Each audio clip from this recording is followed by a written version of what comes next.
தினமும் ஒரு தலைப்பு என்கிற வகையில் நாம் தினமும் ஒரு டாபிக் ஜோதிடத்தை பற்றி நம்ம பார்த்துட்டு வரோம். இன்றைக்கி நம்ம பார்க்கக்கூடிய தலைப்புக்கு முன்னாடி ஒரு மாதா பிதா குரு தெய்வம் குலதெய்வம் அனைவரையும் வேண்டி இந்த பதிவை நான் பதிவு செய்கிறேன். இதில் பார்க்கக்கூடிய அன்பர்கள் லைக் பண்ணுங்கள், சப்ஸ்கிரைப் பண்ணுங்கள், ஷேர் பண்ணுங்கள். இதில் இந்த ஜோதிடத்தில் குழந்தை பேர் சம்மந்தப்பட்ட விஷயத்தை பற்றி தான் நம்ம பிரசனமாக இப்போ பார்க்க போகிறோம். குழந்தை பேர் சம்மந்தப்பட்ட விஷயங்கள்லாம் பிரசனமாக பார்க்கும் பொழுது ஒரு ஜாதகத்தில் குழந்தை பேர் இருக்கா இல்லையா அப்படின்னு சொல்லி ஜோதிட வழியாகவும் பார்க்கலாம். ஆண் பெண் 2 ஜாதகங்களை வச்சு எங்களுக்கு குழந்தை பாக்கியம் உண்டா இல்லையா, குழந்தை பாக்கியம் எப்பொழுது அப்படின்னு சொல்கிறது ஒரு விஷயத்தை வச்சு நம்ம குழந்தை பாக்கியம் சம்மந்தப்பட்ட விஷயங்களும் ஜோதிடத்தில் நம்ம சொல்லலாம். சில விஷயங்கள் பார்க்கும் பொழுது சில பேர் ஜாதகங்கள் நேர கரெக்ஷன் மூலியமாக அவங்களுக்கு ஜாதகத்தில் லக்கணமோ அல்லது நேரங்களோ பிறந்த நேரமோ மாறி இருக்கும்போது ஜாதக கட்டங்கள் மாறி இருக்கும். இப்போ அந்த டைமிங்கில் நம்ம குழந்தை பாக்கியத்தை பார்த்து சொல்லும் பொழுது அவங்க பிறந்த நேரமாக தப்பாக கொடுக்கும்போது நம்ம அதில் குழந்தை பேர் சம்மந்தப்பட்ட விஷயங்கள் சரியாக கணிக்கிறதுல நம்மளுக்கு தவறுதல் அடைகிறதுக்கும் வாய்ப்புகள் இருக்குது. இதுக்கு நம்ம என்ன பண்ணலாம் அப்படின்னா, இப்போ கல்யாணம் பண்ணி 5 வருஷம் 10 வருஷம் குழந்தை பாக்கியமே இல்லை, குழந்தை பாக்கியம் உண்டா இல்லையா, ஜாதகமே இல்லை அப்படிங்கிற மாதிரி ஒரு நபர் வராங்கன்னா நம்ம ஈஸியாக பிரசனம் மூலியமாக குழந்தை பாக்கியம் உங்களுக்கு உண்டா இல்லையான்னு சொல்லி நம்ம ஈஸியாக கண்டுபிடிக்கலாம். இப்போ குழந்தை பாக்கியம் சம்மந்தப்பட்டதுக்கு ஒரு முகூர்த்தம், இந்த முகூர்த்தத்தில் கணவன் மனைவிக்கு உண்டான வாய்ப்புகள் நம்ம அந்த முகூர்த்தத்தை பயன்படுத்தி கொடுக்கும்பொழுது குழந்தை பாக்கியம் இல்லாத நபர்களுக்கு கருவுவதற்கு வாய்ப்புகள் உள்ளதுன்னு சொல்லி நம்ம ஈஸியாக எளிமையாக எடுக்கிறதுக்கும் இந்த காலகட்டங்களை பயன்படுத்தலாம்.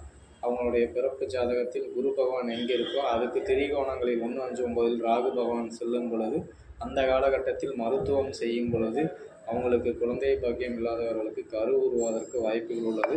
ஜனனகால ஜாதகத்தில் குரு மேல் ராகுவோ அல்லது ராகு மேல் குருவோ செல்லும் பொழுது குழந்தை இல்லாத நபர்கள் அந்த கட்டங்களில் மருத்துவமனை சென்று முறையாக மருத்துவம் செய்யும் பொழுது குழந்தை இல்லாத நபர்களுக்கு உறுதியாக 90% குழந்தை பிறப்பதற்கும் வாய்ப்புகள் உள்ளது.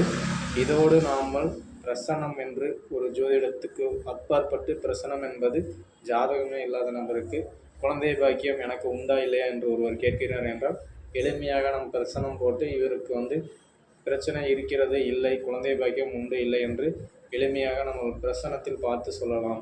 இது ஜாம்கோல் பிரசனத்தில் ஈஸியாக குழந்தை பாக்கியம் உண்டா இல்லையா என்று பார்த்து சொல்லலாம். இதுவே குழந்தை பேர் ஆணா பெண்ணா என்கிற மாதிரியும் சில பேர் கேட்பார்கள். ஆணா பெண்ணா என்று கேட்டாலும் உதயத்தை நோக்கி வரக்கூடிய கோள் ஆண் கிரகங்களாக வந்தால் ஆண் குழந்தையும், பெண் கிரகங்களாக வந்தால் பெண் கிரகங்களையும் நம்ம சொல்வதற்கு ஒரு வாய்ப்புகள் இந்த பிரசனத்தில் பயன்படுத்தலாம். இதில் என்ன பார்க்குறோம் என்றால் குழந்தை பேர் இல்லாத நபர்களுக்கு முகூர்த்தம் சொல்லி அந்த முகூர்த்தத்தில் அவங்களுக்கு கரு உருவாவதற்கும் ஒரு வாய்ப்புகள் உள்ளது குழந்தை பேர் இல்லாத நபர்களுக்கும். அதே மாதிரி மருத்துவமனை எந்த காலகட்டங்களில் எந்த மாதத்தில் செய்தால் அவங்களுக்கு கரு உருவாகும், குழந்தை பேர் சம்மந்தப்பட்ட விஷயங்கள் ஒரு நல்ல நிலையை அடையும் என்கிற விஷயங்களும் நாம் இந்த ஜோதிடத்தில் எளிமையாக பயன்படுத்தி நாம் தெரிந்து கொண்டு இதற்கான நிவர்த்தியை நாம் எந்த காலகட்டத்தில் மருத்துவமனை சென்றால் குழந்தை பாக்கியம் கிடைக்கும், எந்த முகூர்த்தங்கள் எந்த நேரத்தில் நாம் மருத்துவமனையும் எந்த நேரத்தில் பயன்படுத்தி ஒரு சுபமான முகூர்த்தத்தை குறித்து கொடுத்து அந்த நேரத்தில் பயன்படுத்தும் போது குழந்தை பாக்கியம் இல்லாத நபர்களுக்கு உறுதியாக குழந்தை பாக்கியம் கிடைக்கும் என்று இந்த வீடியோவில் நான் பதிவு செய்கிறேன். ஆண் குழந்தையா பெண் குழந்தையா என்பதை கூட பிரசனத்தில் கணித்து சொல்ல முடியும். இது குலதெய்வத்துக்கான ஒரு பதிவு. இந்த வீடியோ பார்த்த நண்பர்கள் அனைவருக்கும் நன்றி. இந்த வீடியோவுக்கு சப்ஸ்கிரைப் பண்ணுங்கள், ஷேர் பண்ணுங்கள். அடுத்தடுத்து பதிவுகள் என்ன வேண்டும் என்று வாட்ஸ்அப் இதில் கமெண்ட் பண்ணுங்கள். நான் உங்களுக்கு எந்த வீடியோ சம்மந்தப்பட்டது ஜோதிடம் சம்மந்தப்பட்ட பதிவுகள் அடுத்தடுத்து உங்களுக்கு வழங்கி கொண்டிருக்கிறேன். நன்றி, வணக்கம்.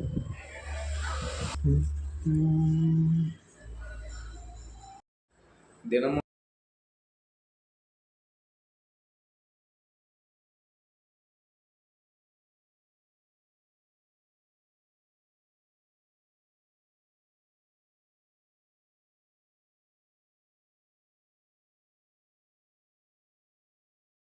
ஒரு தலைப்பு என்கிற வகையில் நாம் தினமும் ஒரு டாபிக் ஜோதிடத்தை பற்றி நம்ம பார்த்துட்டு வரோம்.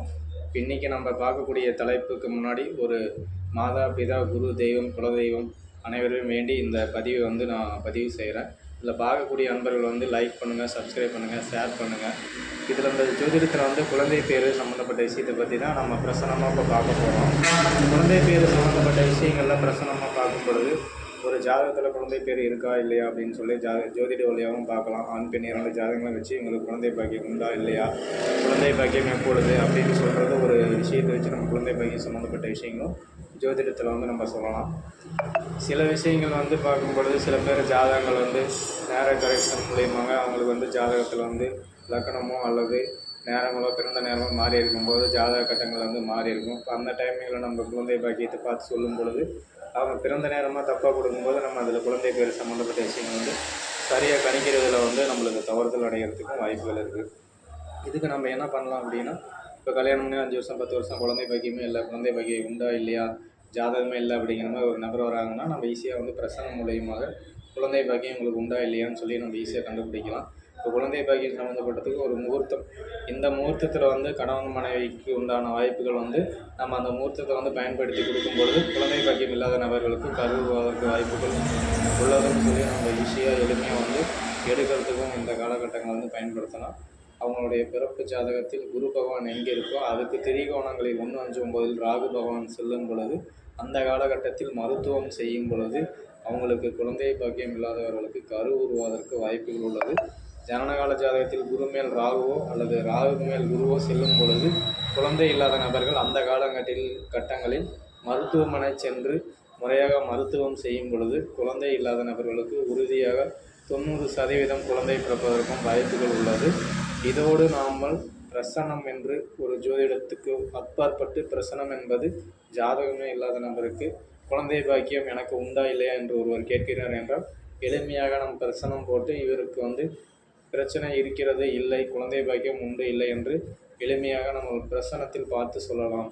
இது வந்து ஜாம்கோல் பிரசனத்தில் ஈஸியாக குழந்தை பாக்கியம் உண்டா இல்லையா என்று பார்த்து சொல்லலாம். இதுவே குழந்தை பேர் வந்து ஆணா பெண்ணா என்கிற மாதிரியும் சில பேர் கேட்பார்கள். ஆணா பெண்ணா என்று கேட்டாலும் உதயத்தை நோக்கி வரக்கூடிய கோள் ஆண் கிரகங்களாக வந்தால் ஆண் குழந்தையும், பெண் கிரகங்களாக வந்தால் பெண் கிரகங்களையும் நம்ம வந்து சொல்வதற்கு ஒரு வாய்ப்புகள் இந்த பிரசனத்தில் பயன்படுத்தலாம். இதில் என்ன பார்க்குறோம் என்றால் குழந்தை பேர் இல்லாத நபர்களுக்கு முகூர்த்தம் சொல்லி அந்த முகூர்த்தத்தில் அவங்களுக்கு கரு உருவாவதற்கும் ஒரு வாய்ப்புகள் உள்ளது குழந்தை பேர் இல்லாத நபர்களுக்கும். அதே மாதிரி மருத்துவமனை எந்த காலகட்டங்களில் எந்த மாதத்தில் செய்தால் அவங்களுக்கு கரு உருவாகும், குழந்தை பேர் சம்பந்தப்பட்ட விஷயங்கள் ஒரு நல்ல நிலையை அடையும் என்கிற விஷயங்களும் நாம் இந்த ஜோதிடத்தில் எளிமையாக பயன்படுத்தி நாம் தெரிந்து கொண்டு இதற்கான நிவர்த்தியை நாம் எந்த காலகட்டத்தில் மருத்துவமனை சென்றால் குழந்தை பாக்கியம் கிடைக்கும், எந்த முகூர்த்தங்கள் எந்த நேரத்தில் நாம் மருத்துவமனையும் எந்த நேரத்தில் பயன்படுத்தி ஒரு சுபமான முகூர்த்தத்தை குறித்து கொடுத்து அந்த நேரத்தில் பயன்படுத்தும் போது குழந்தை பாக்கியம் இல்லாத நபர்களுக்கு உறுதியாக குழந்தை பாக்கியம் கிடைக்கும் என்று இந்த வீடியோவில் நான் பதிவு செய்கிறேன். ஆண் குழந்தையா பெண் குழந்தையா என்பதை கூட பிரசனத்தில் வந்து கணித்து சொல்ல முடியும். இது வந்து குலதெய்வத்துக்கான ஒரு பதிவு. இந்த வீடியோ பார்த்த நண்பர்கள் அனைவருக்கும் நன்றி. இந்த வீடியோவுக்கு சப்ஸ்கிரைப் பண்ணுங்கள், ஷேர் பண்ணுங்கள். அடுத்தடுத்த பதிவுகள் என்ன வேண்டும் என்று வாட்ஸ்அப் இதில் கமெண்ட் பண்ணுங்கள். நான் உங்களுக்கு எந்த வீடியோ சம்மந்தப்பட்டது ஜோதிடம் சம்மந்தப்பட்ட பதிவுகள் அடுத்தடுத்து உங்களுக்கு வழங்கி கொண்டிருக்கிறேன். நன்றி, வணக்கம்.